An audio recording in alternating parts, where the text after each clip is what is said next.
এইটা হচ্ছে আমার ডেস্কটপ। এটাকে বলে ডেস্কটপ। কম্পিউটার অন করার পরেই যে জিনিসটা আমাদের কাছে চলে আসে সেটা হচ্ছে ডেস্কটপ। ডেস্কটপের মধ্যে ছোটো ছোটো আইকন রয়েছে। এইগুলো বিভিন্ন সফটওয়্যারের আইকন হতে পারে, বা কিছু ফোল্ডারও থাকতে পারে, ফোল্ডারের মধ্যে ফাইল থাকে। তাহলে এইটা হচ্ছে ডেস্কটপ। আর পিছনে যে ছবিটা দেখা যাচ্ছে এটা হচ্ছে ব্যাকগ্রাউন্ড বা ওয়ালপেপার বলা হয়, ওয়ালপেপার। আমরা আজকে ওয়ার্ড নিয়ে আলোচনা করব। ওয়ার্ডের এর আগেও একটা ভিডিও তোমাদের কাছে গেছে। তাহলে কি করতে হয়, ওয়ার্ডটাকে ক্লিক করতে হয়, ডবল ক্লিক করতে হয়। আমি ওয়ার্ডটাকে নিচে রেখেছি টাস্ক বারে। এই বারটাকে বলা হচ্ছে টাস্ক বার, নিচের বারটাকে বলা হচ্ছে টাস্ক বার। আচ্ছা, এইখানে আমি আগে থাকতে একটা লিখে রেখেছি, স্বামী বিবেকানন্দের একটা বাণী লিখে রেখেছি, everything is easy when you are busy. যখন তুমি সক্রিয় থাকো সব কিছুই তোমার কাছে সহজ মনে হয়। But nothing is easy when you are lazy. যখন তুমি অলস থাকো তোমার কাছে তখন সব কিছু কাজই সহজ মনে হবে না। Nothing is easy when you are lazy. যাই হোক, এটা আমি লিখে রেখেছি এই কারণে যে এই টেক্সটটার ওপর আমি কাজ করব। আচ্ছা, ঠিক আছে। এবার আমি এটাকে সিলেক্ট করলাম। যেটা তোমাদের প্রথম অসুবিধাটা হচ্ছে, আমি দেখেছি যে এই এই লোয়ার রাইট কর্নার, দেখো আমি মাউসটাকে নিয়ে এসেছি লোয়ার রাইট কর্নারে। জুম যদি বেশি থাকে তোমরা কাজ করতে অসুবিধা হয়, জুমিং। হুম, এটার দিকে নজর রাখবে। গোটাটাই জুড়েই রয়েছে পাতাটা, পেজটা গোটা ডেস্কটপ জুড়ে পেজ থাকলে আমাদের লিখতে অসুবিধা হয়, বুঝতে পারা যায় না পেজের সাইজ কত। তাহলে পেজের সাইজটাকে 100% নিয়ে আসবে, এই জুমটাকে 100% নিয়ে আসবে। তাহলে অ্যাকচুয়াল সাইজগুলো, লেখার অক্ষরগুলো আমরা বুঝতে পারবো। আচ্ছা, এটা যদি আমি এই লেখাটাকে যদি আমি কালার করতে চাই, আমি আগেই বলেছিলাম যে সিলেক্ট করতে হবে। সিলেক্ট করলাম, আমি এই লেখাটাকে সিলেক্ট করলাম। সিলেক্ট করে এইটা হচ্ছে ফন্ট কালার। নিয়ে গেলেই কাছে অ্যারোটা নিয়ে গেলেই দেখা যাবে ফন্ট কালার বলে লেখা আছে। হ্যাঁ, ফন্ট কালার দিয়ে আমি এটাকে সবুজ বা আমার ইচ্ছে মতো একটা কালারে দিয়ে দিলাম, নীল কালারই করলাম। আচ্ছা, এই যে লেখাটাকে এটা যদি আমি বোল্ড করতে চাই তাহলে কি করব না, বি প্রেস করব, বোল্ড হয়ে যাবে, মোটা হয়ে যাবে লেখাটা। তারপরের লাইনটাকে আমি আবার একটা কালার দিচ্ছি,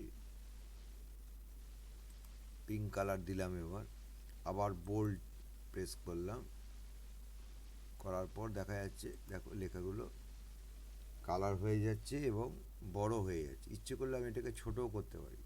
ছোট করার কী নিয়ম আছে, সিলেক্ট করার পর এইটা হচ্ছে ফন্ট সাইজ, এটা হচ্ছে ফন্ট সাইজ। এখান থেকে আমি দেখো লেখাটাকে দু লাইন লেখাকে ছোট করে দিলাম, 16 পয়েন্টে করে দিলাম।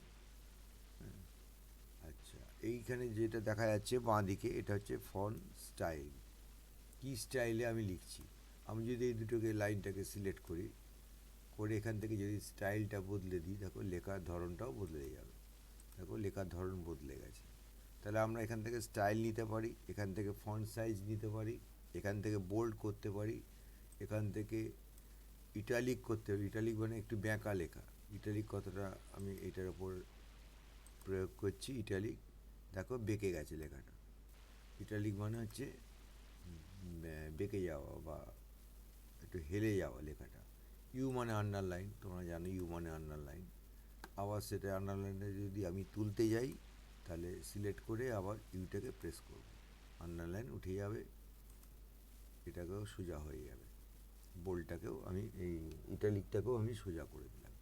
এইবার একটা জিনিস দেখো, যে এই লাইনগুলো, এই চারটে যে লাইন রয়েছে, চারটে লাইনের ভেতরে একটা স্পেস আছে, চারটে লাইনের মাঝখানে। আমি এই স্পেসটাকে কমানো বাড়ানো করব। করতে গেলে কী হবে, এটাকে আমি সিলেক্ট করে নিলাম। নেওয়ার পর ওপরে দেখতে পাবে, হোম রিবনের ওপরে দেখতে পাবে যে এটা লাইন স্পেসিং বলে। লাইন স্পেসিংটা কত আছে, হ্যাঁ দেখো লাইন স্পেসিং এখন 1 আছে। লাইন স্পেসিংটাকে আমি 1.5 করে দিলাম, দিয়ে দেখো লাইন স্পেসিংটা বেড়ে গেছে, দুটো লাইনের মধ্যে যে গ্যাপ সেটা বেড়ে গেছে।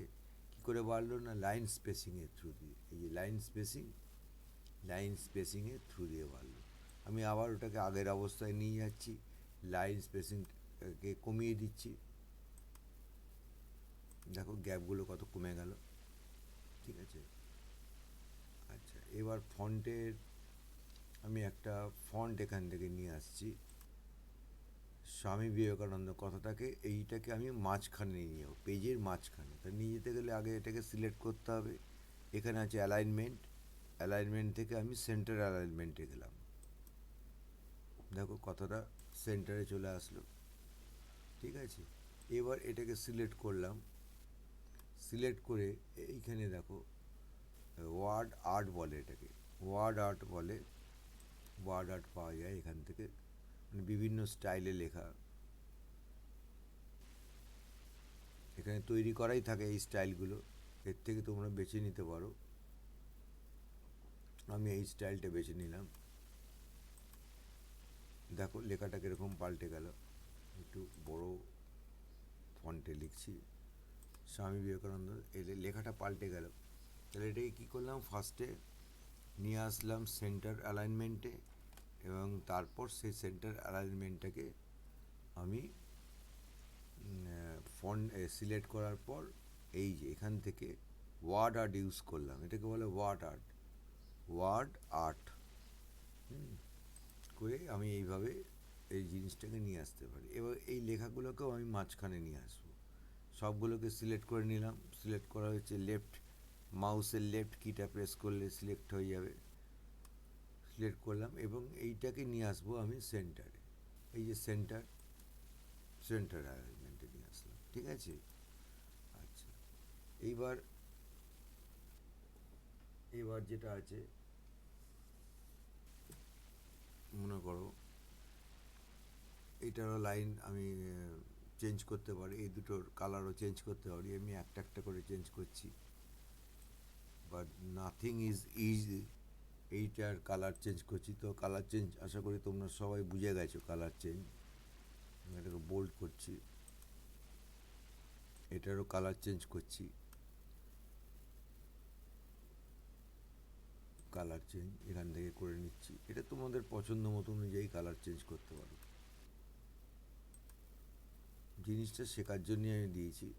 আচ্ছা এর দেখি ফন্ট সাইজ 16 রয়েছে, ফন্ট সাইজটা বাড়াবো, ফন্ট সাইজটাকে 20 করবো।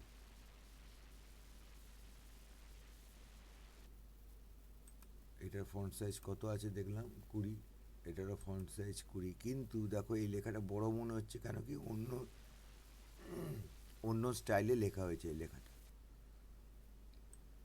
এই লেখাটাকেও মনে করো আমি আগের স্টাইলে নিয়ে যাচ্ছি। ঠিক আছে, এইভাবে আমি স্টাইল পরিবর্তন করতে পারি, আবার আগের স্টাইলেও ফিরে আসতে পারি। এবার হচ্ছে এই যে লেখাটা রয়েছে, লেখাটার আমি এই যে পেজটা রয়েছে, পেজটাকে আমি কালার করব এবং একটা বাউন্ডারি দেবো, পেজ বাউন্ডারি দেবো। তাহলে পেজ বাউন্ডারি এখানে হোম রিবনে আছে, হোম রিবনের লাস্টের দিকে দেখো বর্ডার্স অ্যান্ড শেডিং বলে যেটা থাকবে, বর্ডার্স অ্যান্ড শেডিং, সেখানে গেলাম, গিয়ে বর্ডারটাকে আমি করলাম, বর্ডার এই বক্সটাকে সিলেক্ট করলাম। এইবার দেখো বর্ডারের বিভিন্ন রকমের লাইন আমি এখান থেকে পেতে পারি, বিভিন্ন রকম লাইনের আমি এখান থেকে পেতে পারি, এবং কালারও পেতে পারি, বর্ডারটা আমি কালারও দিতে পারি। এইখানে কালারটা প্রেস করলাম, ফলে অনেকগুলো কালার আমার এখানে চলে আসলো, কালারটাকেও আমি প্রেস করতে পারি।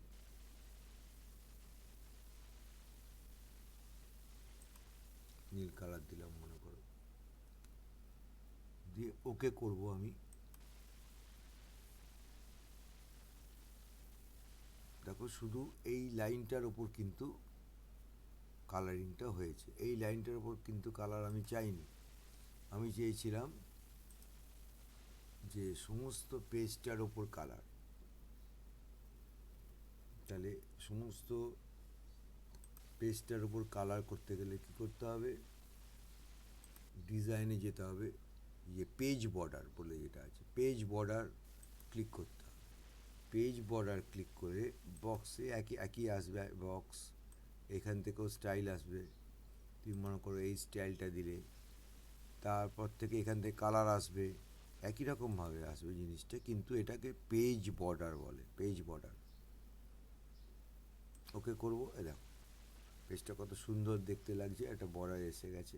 এটাকে কিন্তু পেজ বর্ডার বলে, এটা ডিজাইনের মধ্যে আছে পেজ বর্ডার, মনে রাখবে তোমরা এটা।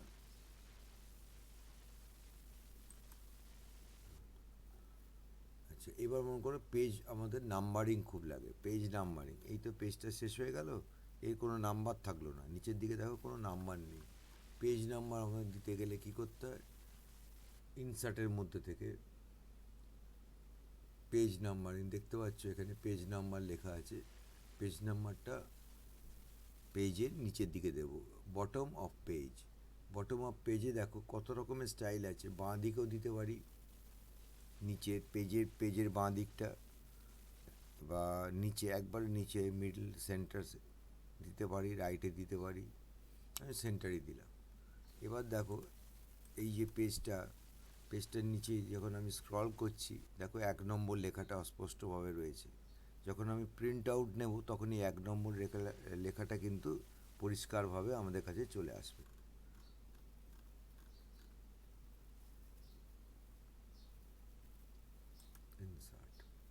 ইনসার্ট করলাম, এইখানে দেখো একটা রয়েছে insert word art. Insert word art একটু আগেই তোমাদেরকে আমি দেখিয়েছি, ইনসার্ট ওয়ার্ড আর্ট যেটা হোম রিবনে আছে। আবার এখান থেকেও করা যায় ইনসার্ট ওয়ার্ড আর্ট।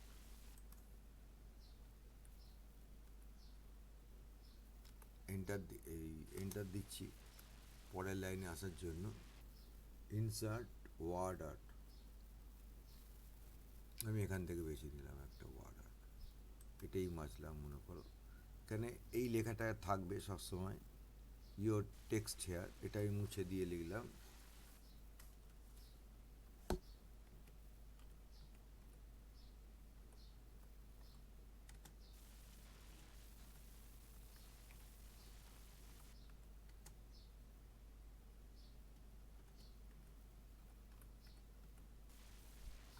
আমি ওয়ার্ডের এই টেক্সটের হাইটটাকে একটু ছোট করব, হোমে যাব, হোম থেকে গিয়ে একটু ছোট করলাম, 20 সাইজে করলাম।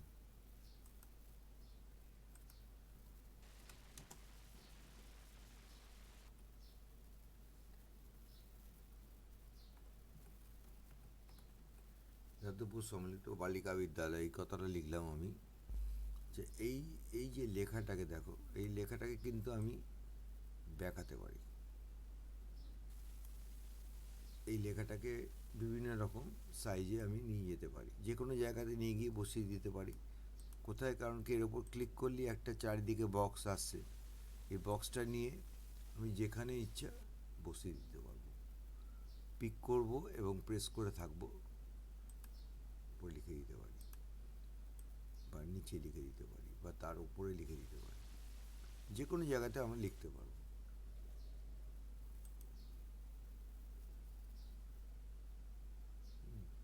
আচ্ছা, এইবার দেখো এই স্বামী বিবেকানন্দ এই লাইনটাকে আমি আরও হাইলাইট করব, তাহলে কি করব না, হাইলাইট টেক্সট আছে আমার এখানে, এই দেখো তোমাদের অনেক ইংরেজি বইতে এই জিনিসটা করা আছে, হাইলাইট, যে কালারটা দেবো সেই কালারটাই এখান থেকে নেবে। তাহলে আমি হলুদ কালারটা দিচ্ছি হাইলাইটস করার জন্য, হাইলাইটস করা হয়ে গেল। এবার দেখো একটা নতুন জিনিস শেখাচ্ছি, সেটা হচ্ছে ফাইন্ড অ্যান্ড রিপ্লেস, খুব ইম্পর্টেন্ট, তোমাদের পরীক্ষাতেও আসে এটা। এই যে হোমের ডান সাইডে, ডান দিকে হোমের যে রিপ্লেস বলে লেখাটা আছে, রিপ্লেসে ক্লিক করলে কি আসবে, ফাইন্ড হোয়াট। মনে করো এখানে অনেকগুলো ভুল হয়ে গেছে আমার কোনো লেখায়, হ্যাঁ, সেই লেখার সমস্ত ওয়ার্ডগুলোকে আমি চেঞ্জ করতে চাই। মনে করো জায়গাটার নাম বাঘাযতীন, আমি তার বদলে যাদবপুর লিখে দিয়েছি, এই সবগুলোকে চেঞ্জ করতে গেলে কি করতে হবে না, আমাদের একটা একটা করে গিয়ে গিয়ে সমস্তগুলোকে কারেক্ট করতে হয়। কিন্তু এক্ষেত্রে তুমি শুধু ওয়ার্ডটাকে শুধু রিপ্লেস করতে চাও, তাহলে শুধু সেই ওয়ার্ডটাই তুমি এখানে যদি লেখো, যেমন একটা উদাহরণ দিয়ে দেখাচ্ছে, এখানে ইউ কথাটা দুবার আছে, এখানে আমি লিখে দিচ্ছি এর বদলে me. Find the word you, এই ইউটা রিপ্লেস উইথ মি। যদি মি করি দেখো, তাহলে রিপ্লেস অল যদি আমি দিই, এখানে দিয়েছি অপশানটা রিপ্লেস অল, তোমরা দেখো এই যেখানে যেখানে ইউ ছিল সেখানে সেখানে মি বসে গেছে, তাই তো। আবার মিটাকে যদি আমি চেঞ্জ করতে চাই, মিটাকে চেঞ্জ করে আমি করতে চাই ইউ আগেকার মতো, তাহলে কি করতে হবে না, ফাইন্ডের জায়গায় মি করতে হবে, যেখানে যেখানে এমিটাকে ফাইন্ড করবে সেই জায়গাগুলোতে ইউ বসবে, Y O U, Y O you.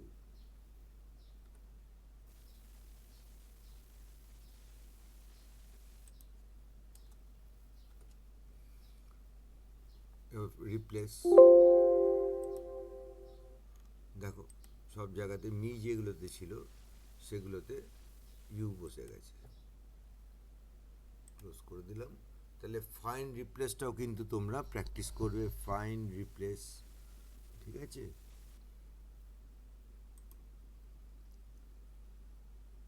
Line ব্রেকও আমি দেখিয়ে দিয়েছি এর আগে।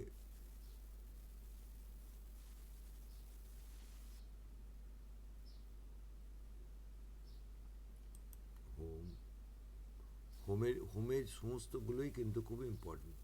আচ্ছা, এখানে আছে সাবস্ক্রিপ্ট সুপারস্ক্রিপ্ট, সেটা আমি পরের দিন দেখাবো, আরও ডিটেলে দেখাবো তোমাদের সাবস্ক্রিপ্ট সুপারস্ক্রিপ্ট। আমি আজকে এখানেই শেষ করছি। এই লেখাগুলো আশা করি তোমাদের কাছ থেকে প্র্যাকটিক্যালে আমি পাবো। আর যারা এখনও সাবস্ক্রাইব করোনি, অবশ্যই সাবস্ক্রাইব করে বেল আইকনটা অন করে দেবে, তাহলে সবার আগে তোমার কাছে নোটিফিকেশানটা চলে যাবে।